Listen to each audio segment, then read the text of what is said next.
Hello, welcome back to my channel and I'm your AI ML Queen here. So നമ്മുടെ last ക്ലാസ്സിൽ മാത്പ്ലോട്ട്ലിബിൽ പൈപ്ലോട്ടാണ് നമ്മൾ നോക്കിയത്. And ഇന്നത്തെ ക്ലാസ്സിൽ നമ്മൾ നോക്കാനായിട്ട് പോകുന്നത് സബ് പ്ലോട്ടാണ്. നമുക്ക് നോക്കാം എന്താണെന്നുള്ളത്. ഓക്കെ, സോ നമുക്ക് നേരിട്ട് ക്ലാസ്സിലോട്ട് കയറാം. അതിന് മുൻപ് ചാനൽ സബ്സ്ക്രൈബ് ചെയ്യുക, മാക്സിമം എല്ലാവർക്കും ഷെയർ ചെയ്ത് കൊടുക്കാം കേട്ടോ. ഓക്കെ, സോ സബ് പ്ലോട്ട് എന്ന് പറയണത് നമുക്ക് ഒരു പ്ലോട്ടിൽ തന്നെ മൾട്ടിപ്പിൾ പ്ലോട്ട്സ് വരയ്ക്കാൻ പറ്റും. ഒരു ഫിഗറിൽ തന്നെ മൾട്ടിപ്പിൾ പ്ലോട്ട്സ് നമുക്ക് വരയ്ക്കാൻ പറ്റുന്നതാണ് എന്ത് സബ് പ്ലോട്ട് എന്ന് പറയുന്നത്. ആദ്യം തന്നെ നമുക്ക് എന്ത് ചെയ്യാം, matplotlib dot pyplot SPLT import ചെയ്തു, import numpy as np import ചെയ്തു. ഇനി ഫസ്റ്റത്തെ പ്ലോട്ട് 1 ഞാനിവിടെ വരയ്ക്കുകയാണ്. എങ്ങനെ x equal to np dot array of എന്ന് പറഞ്ഞിട്ട് ഞാൻ എന്ത് ചെയ്യുന്നു 0 1 2 3 എന്ന് പറഞ്ഞിട്ട് ഒരു വാല്യൂ കൊടുത്തു. ഇനി y equal to np dot array of ഞാൻ എന്ത് ചെയ്യുന്നു 3 8 1 10 എന്ന് പറഞ്ഞിട്ട് വേറൊരു വാല്യൂ കൊടുത്തു.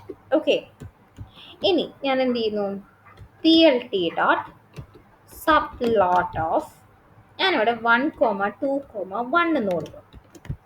ഓക്കെ, ഇനി plt ഡോട്ട് പ്ലോട്ട് ഓഫ് ഞാൻ എന്ത് ചെയ്യുന്നു x, y കൊടുത്തു. ക്ലിയർ അല്ലേ? ഓക്കെ, ഇനി ഞാനിവിടെ എന്ത് ചെയ്യുന്നു,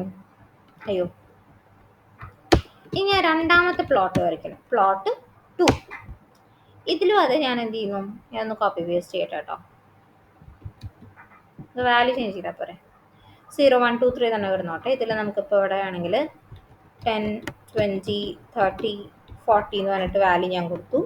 ഇവിടെ 1 2 1 പകരം 1 2 2 എന്ന് കൊടുക്കണം. ഓക്കെ, ഇനി ഞാൻ എന്ത് ചെയ്യുന്നു plt ഡോട്ട് ഷോ കോൾസ്. അപ്പോൾ ഇവിടെ കണ്ടോ, രണ്ട് പ്ലോട്ടായിട്ട് നമുക്ക് ഇവിടെ വന്നിട്ടുണ്ടായിരിക്കും. ഓക്കെ, ഇതിൽ ഈ ഒരു സബ് പ്ലോട്ട് എന്നുള്ളതിൽ 3 ആർഗ്യുമെന്റ് ആയിരിക്കും എടുക്കുന്നുണ്ടായിരിക്കാം. 1 സെക്കൻഡ്, ഇതിലാകുമ്പോൾ ഇങ്ങനെ വന്നു, ഒരൊറ്റ സിംഗിൾ പ്ലോട്ട് വന്നു. ഇതിൽ ഈ സബ് പ്ലോട്ടിൻ്റെ ഇതിൽ 3 ആർഗ്യുമെന്റ് നമുക്ക് എടുക്കുന്നുണ്ടാവും.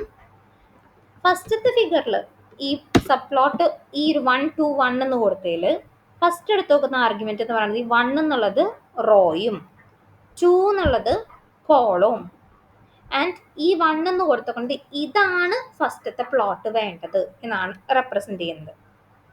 എന്നൂടെ പറയാം, ഇതിലത്തെ 1 എന്നുള്ളത് റോയും 2 എന്നുള്ളത് കോളും ആയിരിക്കും. ആൻഡ് ഇവിടെ കൊടുത്തേക്കുന്ന തേർഡ് ആർഗ്യുമെന്റ് എന്ന് പറയുന്നത് എന്താണെന്ന് വെച്ചാൽ ഈ ഒരു പ്ലോട്ടാണ് എനിക്ക് ഫസ്റ്റത്തെ പ്ലോട്ടായിട്ട് വേണ്ടത്. ഇപ്പം ഞാനിവിടെ 2 കൊടുക്കുകയാണെങ്കിൽ ഈ ഒരു പ്ലോട്ടായിരിക്കും രണ്ടാമത്തെ പ്ലോട്ടായിട്ട് വരുന്നുണ്ടാവുക. ഞാനിപ്പോൾ ഇവിടെ 1 കൊടുക്കുകയാണെങ്കിൽ ഇതായിരിക്കും ഫസ്റ്റത്തെ പ്ലോട്ടായിട്ട് വരുന്നുണ്ടാവുക. കണ്ടോ, രണ്ടങ്ങോട്ടും ഇങ്ങോട്ടും മാറി. ക്ലിയർ ആയോ? ഈ തേർഡ് ആർഗ്യുമെന്റ് എന്ന് പറയുന്നത് ഇത് എത്രാമത്തെ പ്ലോട്ടാണ് എന്ന് ഡിനോട്ട് ചെയ്യണതാണ് എന്ത് ഈ തേർഡ് ആർഗ്യുമെന്റ്. ക്ലിയർ ആയെന്ന് വിചാരിക്കും. ഓക്കെ, ക്ലിയർ അല്ലേ? ഓക്കെ, ഇനി എനിക്കിപ്പോൾ ഈ രണ്ടോ അതിലധികം പ്ലോട്ട് വരയ്ക്കാം കേട്ടോ. 3 4 പ്ലോട്ടൊക്കെ എനിക്ക് വരയ്ക്കാൻ പറ്റും. ഞാനിപ്പോൾ ഇതൊന്ന് കോപ്പി ചെയ്യാം. പ്ലോട്ട് 3 കൊടുത്തു.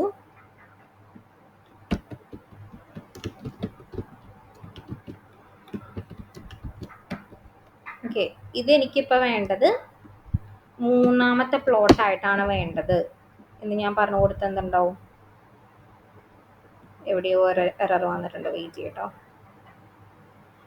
വിത്ത് 1 2. ഓക്കെ, വെയിറ്റ് ചെയ്യും. കോളത്തിൻ്റെ എണ്ണം നമ്മൾ ഇവിടെ 2 കോളേ കൊടുത്തിട്ടുള്ളൂ അല്ലേ. ഇത് റോ, ഇത് കോളം. ഇത് ഞാൻ 3 കൊടുത്തു, ഇത് 3 കൊടുത്തു, ഇത് 3 കൊടുത്തു. അപ്പം ദേ 3 സെപ്പറേറ്റ് കോളത്തിൽ എന്തായി ഈ ഒരു ഗ്രാഫ് വന്നു. അപ്പം എനിക്ക് കുറേ ഗ്രാഫ് വേണം എങ്കിൽ എന്ത് ചെയ്യാം, നമുക്ക് റോഡ് എണ്ണം കൂട്ടി കൂട്ടി കൊടുക്കാം. ഓക്കെ, ക്ലിയർ അല്ലേ? ഓക്കെ, ഇനി ഇതിൽ ഓരോന്നിനും നമുക്ക് എന്ത് ചെയ്യാൻ പറ്റും, ടൈറ്റിൽ കൊടുക്കാൻ പറ്റും. ഓരോ പ്ലോട്ടിനും plt ഡോട്ട് ടൈറ്റിൽ, ഞാനിപ്പോൾ ഇവിടെ എന്ത് ചെയ്യുന്നു ടൈറ്റിൽ A എന്ന് പറഞ്ഞിട്ട് കൊടുക്കുന്നു. ഇനി ഇതിന് ഞാൻ ടൈറ്റിൽ എന്ത് ചെയ്യുന്നു, ബി കൊടുക്കണം. ഓക്കെ, ഇനി ഇതിന് ഞാൻ ടൈറ്റിൽ എന്ത് ചെയ്യുന്നു, സി കൊടുക്കണം.